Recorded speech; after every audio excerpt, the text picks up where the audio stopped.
Those lights are crazy bright. All right, so before I get started, I definitely want to thank David, Anna, everyone from the LXJS crew for an amazing event.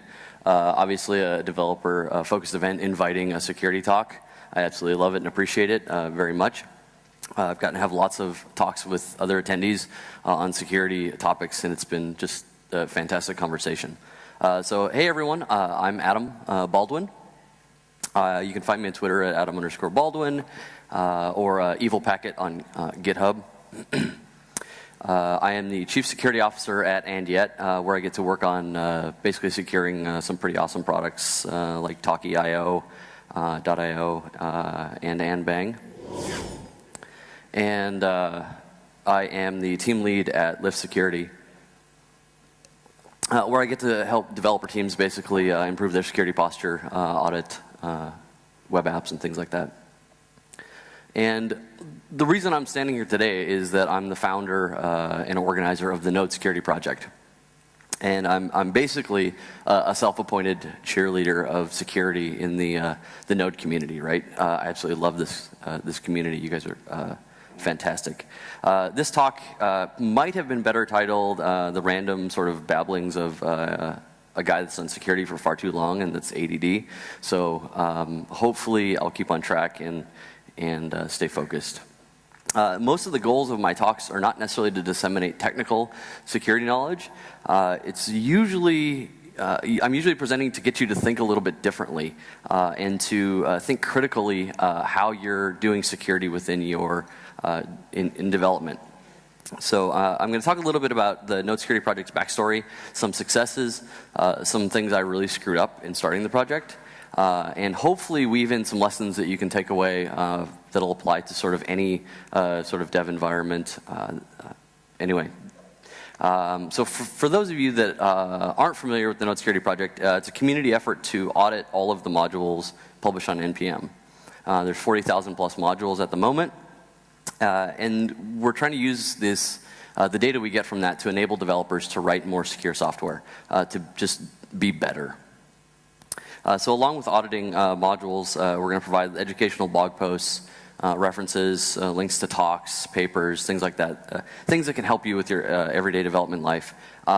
Imagine how cool it would be if NPM could, when you do NPM install on a package, if it could tell you if a module that you're using has a known security flaw in it, or a dependency of a dependency of a dependency has a flaw. It would be freaking amazing. So I get this question asked of me a lot. Why was the Node Security Project started? And back at And we used to be a Django shop, and as we were transitioning to be basically to Node and started to build and Bang, I had to think about the impacts. What were the security impacts going to be, and what would we face as we built our products? We had control over the code that we produced in-house. We could do things to make our code better. We could do pre-commit hooks for linting. We had pull requests for peer review. Pull requests are a really great way to disseminate knowledge, and we think of them oftentimes as chores, but you can really take that as an opportunity, especially if you're the person on your team that knows about a security issue, to spread that knowledge through that pull request. It's an education channel. It's really, really effective. It's one of the ways that we've managed to spread security values and education through our organization at And and that's one thing that we do have control over there as well. Things we didn't have control over. We didn't have control of other people's code or the delivery system, NPM. And while it can be argued that they're open source, right? I can send a pull request, I can file an issue, we all know where that goes. Pull requests go unmerged, they sit there. It's just not the same as having that control internally. And I had high confidence in Node Core that it was small enough to be kept sort of under a watchful eye. And issues will crop up, but userland, NPM was growing at an insane rate. I think module count says it's like 99 modules per day or something over the last week, which is just crazy. And it's not that I didn't trust other developers, didn't trust them. It's just that we're people, we make mistakes. There's a very sort of low barrier to entry in getting into Node at that time. It still is, and you're getting a lot of developers that were used to working in the front end. They're now writing server code. They don't necessarily. The landscape's completely different. There's different security issues to deal with in one side than the other.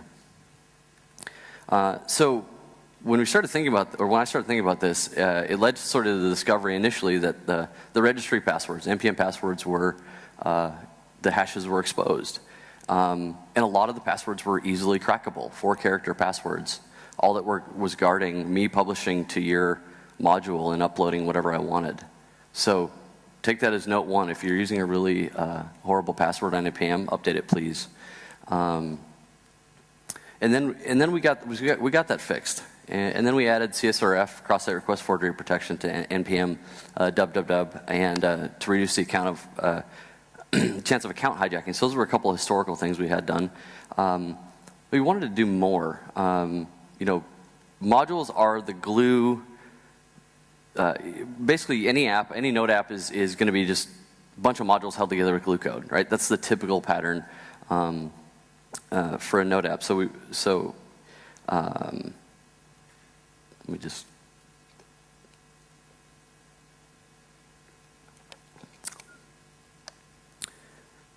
So anyway, modules.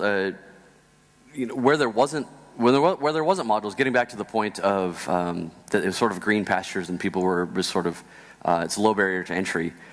Modules just pop up. There wasn't a module to do X or Y or Z, so 1 module, 2 modules, 10 modules pop up to do said thing. And maybe it wasn't, they weren't the right people to write the code, but they needed that thing there to do that. Which is interesting though that we sort of just blindly install these modules from npm. We say it does a thing, so we install it. We even install modules that are built into core. So let's talk about some new research that I've done that I've only talked a little bit publicly about. And it's still a problem. This is still technically an issue that's out there. I'm presenting it to the community because it's a community, npm's a community thing. It needs to be solved by the community. There's plenty of people here that could contribute to fixing this issue. npm install all the things. That is not a typo, at least by accident. It's on purpose. So I got to the point where I wanted to research if we were making a mistake between basically, as humans, installing modules. What were common typos? Were these modules being installed from the registry?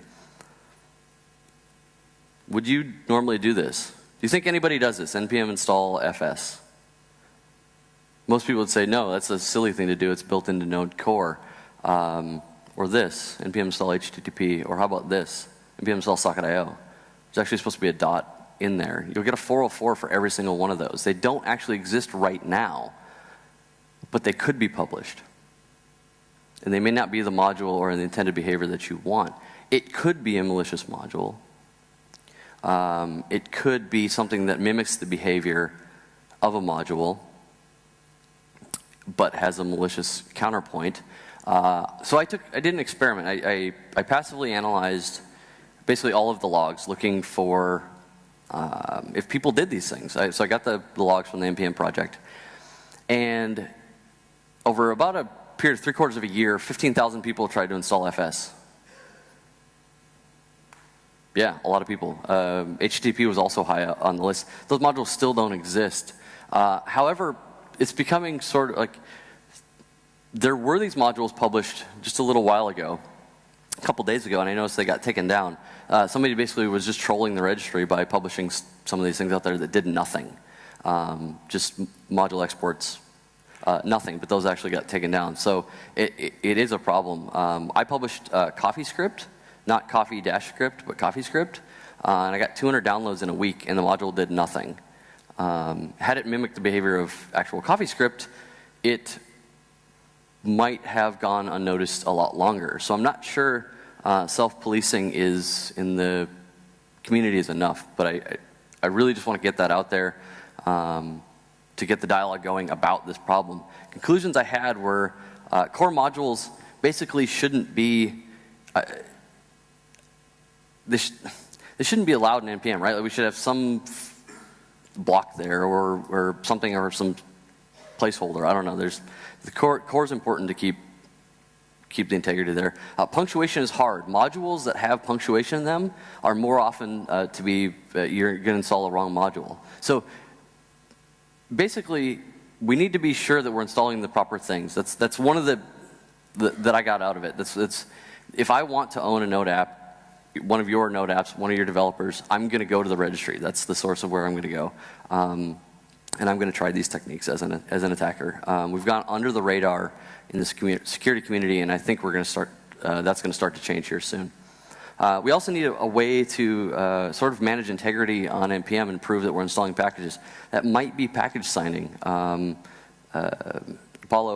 Hijinks has some ideas on package signing that might be effective. It might solve some issues.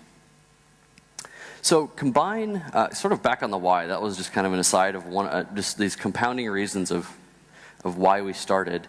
So combine all of those sort of aforementioned things with the fact that the same vulnerabilities and security principles have, on authentication, authorization, input sanitization, code versus data separation, those things have existed for years. They're not going to go away. These problems, these same principles exist, and we need to basically, the definition of crazy is we do the same thing over and over again and expect different results, right? We can't continue to do the same thing over and over again in our development habits and the way we build software and expect more secure software. We just can't. So we have to, something has to change. We have to stop traversing this Mobius strip, and we have to get off. And that was where I was at and sort of why I was starting the Node security project. Something had to change. Let's try something crazy. Let's bridge the development and security communities and try to think more positively and actually influence the community as a whole to build more secure software. As an aside, I have a note here that's basically to say how much I love this community, the JavaScript community, the Node community, for having such, for the most part, a positive outlook, embracing security, embracing talks at conferences, embracing just doing things differently than other communities that may have a little more negativity surrounding them. So kind of onto the how. This is the second question I get asked a lot for the Node security project. And after the launch, I sort of went, oh shit, how am I going to do this? I just said I was going to audit all the modules in NPM. Now what? Right? That's a lot of things, and it's growing at a really fast rate. Well, it turns out sort of the answer was right in front of me, and I learned this lesson transitioning from owning a security consultancy to being the CSO. Apparently I just break things wherever I go.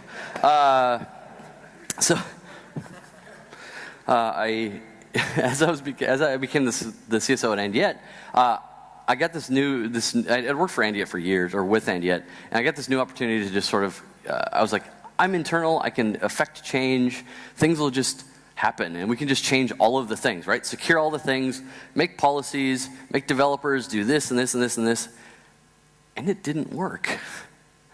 And I had to realize that you can't just do that. You can't change all the things or do all of the things all the time when it comes to security or pretty much anything. You have to do incremental achievements. You have to look where you're at and say, this is a thing we do over and over again. We do it poorly. We see this pattern. Let's figure out how to make that go away. Let's figure out how to get better. And so distilled down to 2 words, it's just basically do better. That's, if you take nothing away from this talk, that's the measure, increment, do better. That's there, solved.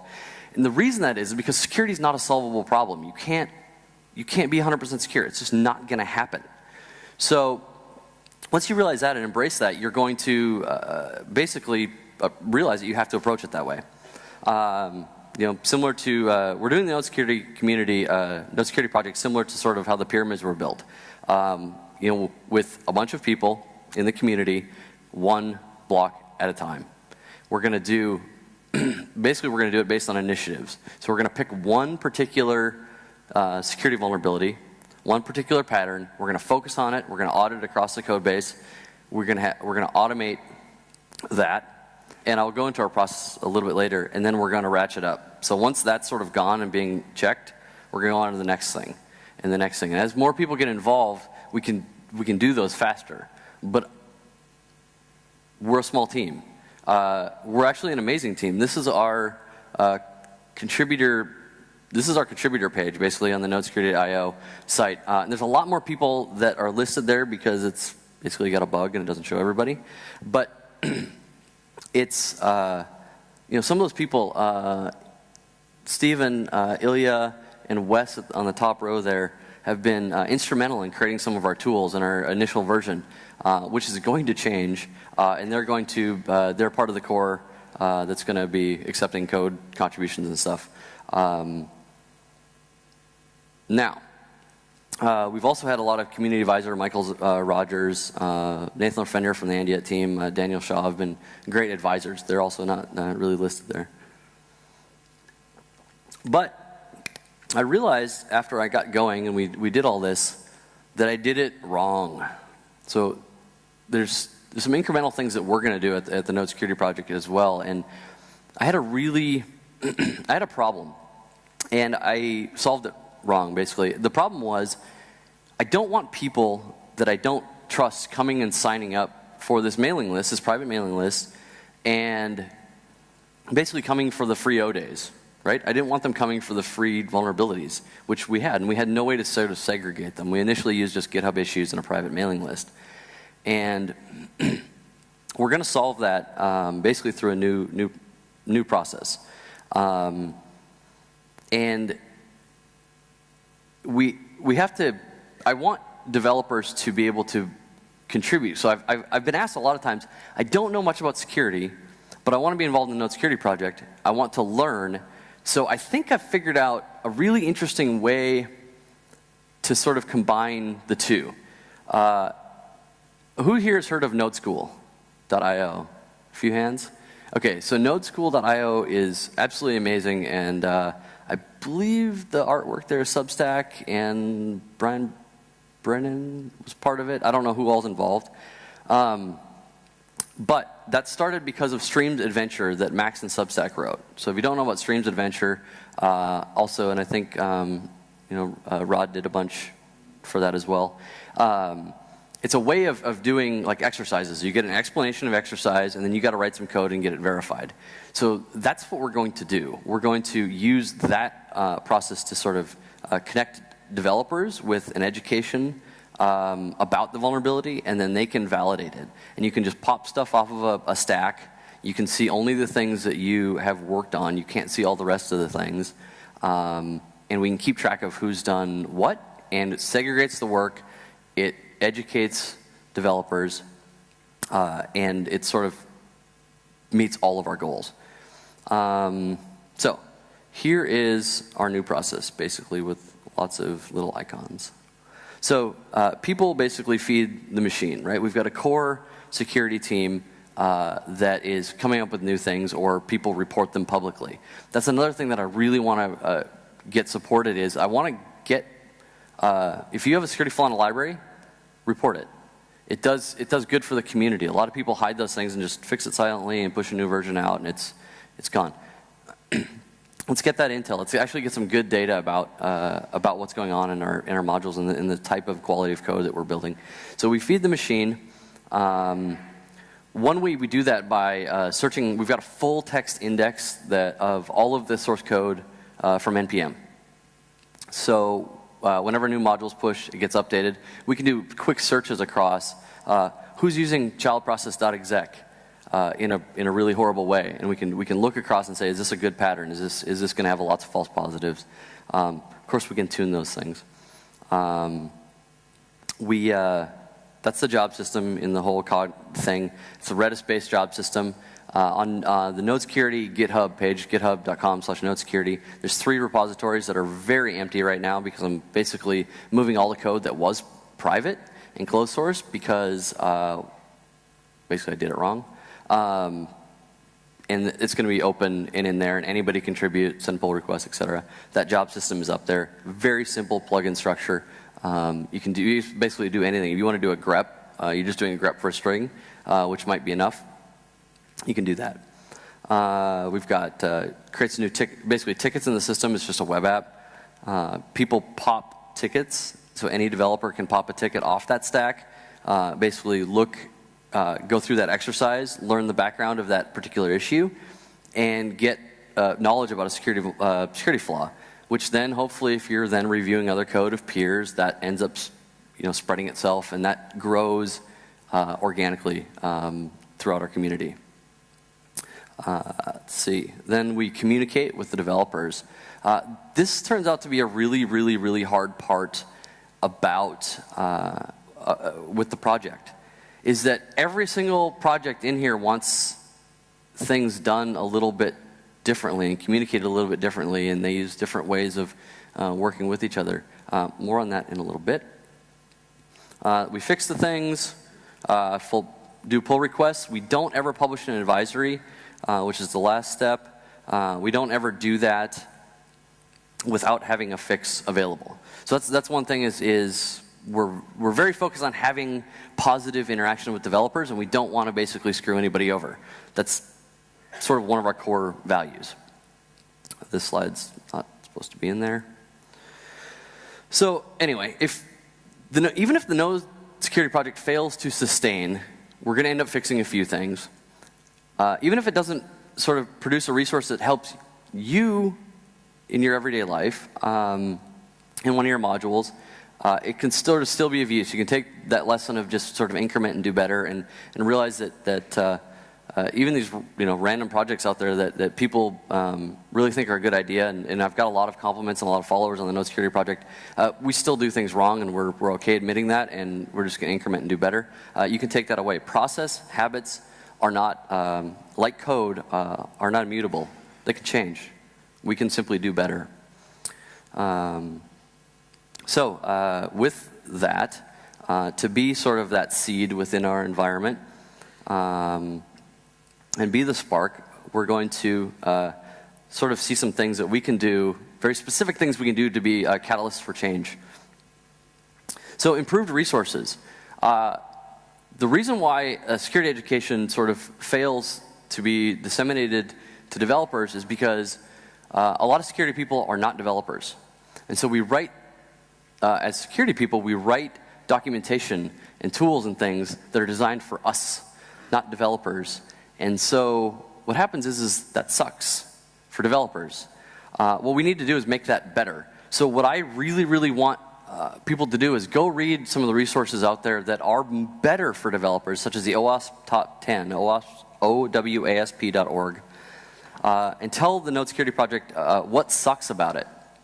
What do you not get out of that resource that we can fix and publish and fix those things, and we can publish new documentation and make it better. The next thing is, as I talked about communication, right? We need a good, uniform way of communicating security issues and dealing with that privately. So that's private issues and pull requests. So a little group exercise. I want everybody to take out their phones, take out Twitter, and we're going to tweet at GitHub.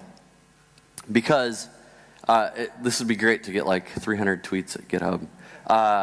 Basically, I wish GitHub had private issues and pull requests for open source projects to improve responsible disclosure for security issues.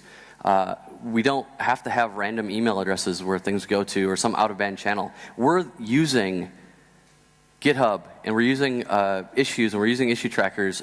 We need the ability, we need the tools to support the processes that we're doing. You can use that link down below also to get to like a quick texty thing. So I'm going to do that right now. So yes, you have to wait for me.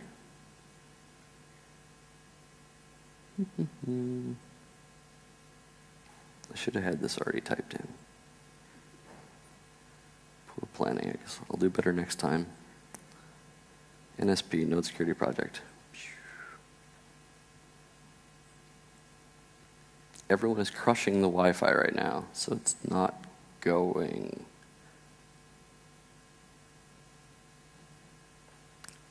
Okay, well, you guys can all be my proxies and do it for me, because that's not working. So, do that. That'll be awesome if we can get that. Cool. Nodeschool.io. Amazing, amazing, amazing project. Go out there, learn from it, contribute back to it. I would love for anything you learn from OWASP or anything you know, security knowledge, go build a workshopper. Go contribute a thing to that, because it's awesome, and you'll learn a lot, and you will help a lot of people understand security vulnerabilities or whatever other type of workshopper you want to create. It's amazing.